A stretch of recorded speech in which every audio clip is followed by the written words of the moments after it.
In conventional storytelling, the inciting incident is the thing that sets the plot in motion. Luke Skywalker's aunt and uncle getting burnt alive, the destruction of Krypton in the Superman stories, Hulk Hogan's character getting amnesia in the cinematic masterpiece that was Santa with Muscles. Classic examples, one and all. Sadly, these wrestlers could only wish for an inciting incident that good, as their feuds all got underway in the dumbest way possible. I'm Adam Pacitti from Cultaholic Wrestling, and these are 10 times WWE stars feuded for stupid reasons. Join us.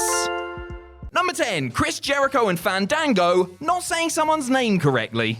When the former Johnny Curtis made his WWE main roster debut in 2013, fans were slightly surprised at the direction the company had gone with for one of their brightest developmental stars. Now he was Fandango, an arrogant ballroom dancer who shimmied and rumbered far more than he actually wrestled. Dango kept himself out of the ring by refusing to compete in a match until somebody said his name right. Something to do with him not getting respect? I don't know, it was a stupid idea. After weeks of shutting down potential challengers, Twinkle Toes was confronted by Chris Jericho, who loves a silly name more than almost any other person on the planet. Y2J would continually mock Fandango until the dancer could stand no more and challenged him to a match at WrestleMania 29? This was the build to a match at WrestleMania? In another shocking turn of events, Fandango actually beats Jericho on the grandest stage of them all, setting in motion a glittering career filled with memorable moments, championship wins, and that time he cured the common cold live on SmackDown. What a guy. Number 9, a whole bunch of women over Playboy magazine. Whilst it might be a little bit cheeky to clump several different feuds into one segment, it is mind-blowing just how many times WWE have used Playboy magazine as a plot device. Sable was the first star to drop cloth for Hugh Hefner, and her appearance in the magazine was one of the main factors that turned her heel in 1999. It also played into her match with Tori at WrestleMania 15, the first of many times the publication would make its presence known at the Showcase of the Immortals. Christy Hemi's appearance in Playboy drew the ire of Trish Stratus, setting up their match at Mania 21. Also, Ashley Mazzaro's shoot led to the Playboy Bunny Mania Lumberjill match at 24, a sentence that just made me be a little bit sick in my mouth. Considering they were basically parading women around in a similar fashion at around the same time, it is no surprise that WWE and Playboy had such a strong working relationship. Whilst I'm sure this did absolute gangbusters for both businesses' bank accounts, did fans really enjoy sitting through decades of wrestlers feuding over nudie photos? Well, I'm sure some did, but we don't talk about them. Number 8, Jeff Jarrett and the Roadie over a country song. Forget his catchphrases, forget his guitar shots, forget the entirety of TNA. Jeff Jarrett's greatest contribution to wrestling is the song With My Baby Tonight. Seriously, this thing has absolutely no right to be as good as it is. During his country singer phase, Double J introduced this smooth ballad about wanting to get home to your girl after a hard day's work, and it went over like a treat. That was until a feud erupted over who was actually singing on the record. Despite Jarrett claiming it was his voice on the track, his sidekick, the Roadie, aka the future Road Dogg, made the shocking revelation that it was him. As we would learn later on from the song Rowdy, Road Dogg has some serious musical chops, so this checks out. At least this is how things would have gone had Jarrett not left WWE in early 1996. The pair would actually feud in the USWA, but sadly without mention of this amazing tune. Although this story never got the payoff it deserved, just imagine how crackers it would have been to have seen a full-blown wrestling feud over a country song. Even one that is as good as With My Baby Tonight. Number 7, Perry Saturn and Raven over a mop. On one hand, it's tragic that many fans only know Perry Saturn for his on-screen relationship with a cleaning utensil. Then again, on the other hand, it's also really funny. The Radicals member was punished for injuring enhancement talent Mike Bell on TV by getting smacked over the head in storyline, sending him into a deranged state that ultimately saw him fall in love with a mop. This was a problem for Saturn's human girlfriend Terry Runnels, who demanded that he pick either her or Moppy. Bad idea, Terry. Never come between a man and his mop. Understandably quite upset that she had been dumped for a literal mop, Terry sought the services of Saturn's longtime rival Raven. Rather than focus on their history together in ECW and WCW, WWE escalated this rivalry by having Raven kidnap Moppy and feed her into a wood chipper. Oh, the humanity! This nonsensical plot actually led to a match on pay-per-view when Saturn defeated his lover's killer at Unforgiven 2001. Weirdly, this didn't lead to any more big matches between the two, and the amnesiac gimmick was dropped. Thankfully though, Saturn didn't then end up courting a leaf blower on the rebound. Number 6, Bret Hart and Jean-Pierre LaFitte over a jacket.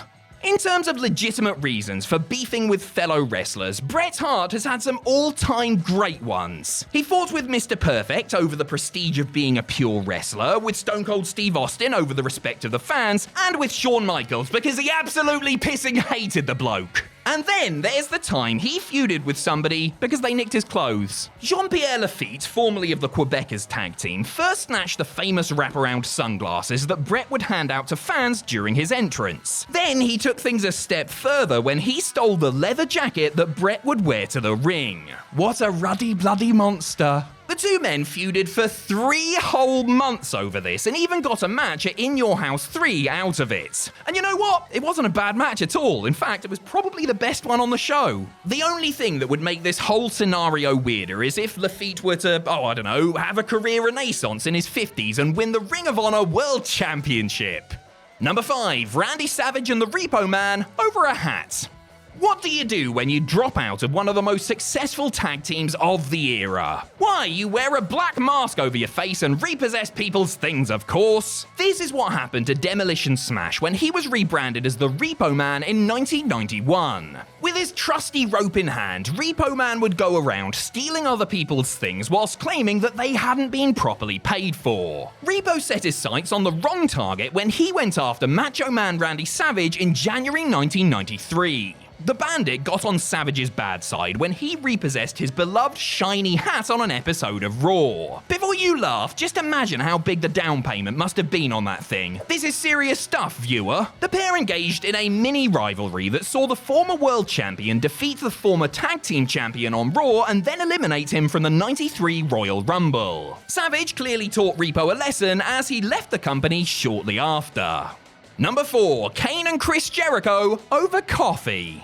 You think this is about coffee? Well, yes, Kane, we do, because it is. We've all had that awkward moment when we've bumped into somebody in the pub and spilled a bit of our drink on them. Most of the time they're nice about it, sometimes they're a bit grumpy, and every so often they're a 7-foot-tall demon who then tries to chokeslam you through the pool table. On the October 23rd, 2000 edition of Raw, Y2J turned around at the wrong time and accidentally splashed the Big Red Machine with his cup of joe. A perfectly innocent mistake that Jericho apologized for, although he did make the mistake of bringing up burns to a man who was hideously disfigured in a fire. This case of wrong place, wrong time led to multiple pay-per-view matches between the pair, including a chaotic last man standing fight at Armageddon. Jericho ended up winning that match, championing the cause of people who consume caffeine? Seriously, what was this all about? WWE tried to turn it into Kane being angry at how normal Jericho looked, but come on, we all know that this was just about coffee. Number 3, Dawn Marie and Tori Wilson over Tori's dad.